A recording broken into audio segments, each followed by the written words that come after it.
gosh, I would say if they were looking to get into it, I would say, try to go to a bigger department. You don't have as much politics. When you go to work for these small towns or small sheriff's office, that's when you can get the clicks and the politics and all that. You don't have as much of that in a big city. However, in a bigger city, you're going to be more micromanaged. I think that would be my opinion. Um, I would say do some ride alongs. I would say make sure you understand, this isn't like TV.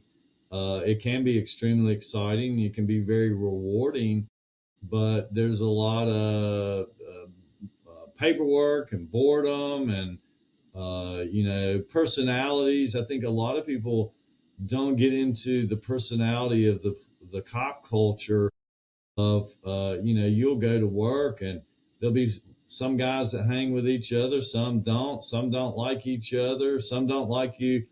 you know I've arrested a lot of people, and there's cops that didn't like that. He's showing off, he's making me look bad. They're saying I need to do more or whatever. Um and I was the kind that I kept doing my job no matter what.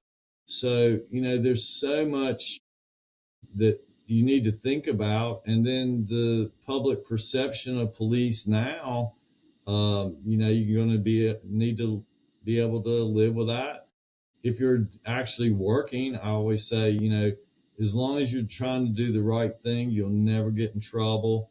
As long as you're doing things ethically, as long as you're treating people decent and not being an asshole, you won't go wrong.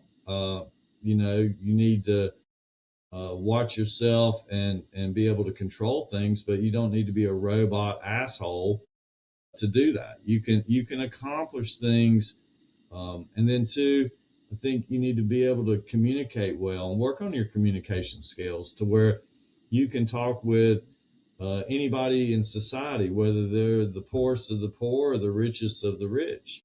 And a lot of this stuff, you can't teach it in the academy. You have to learn it by doing.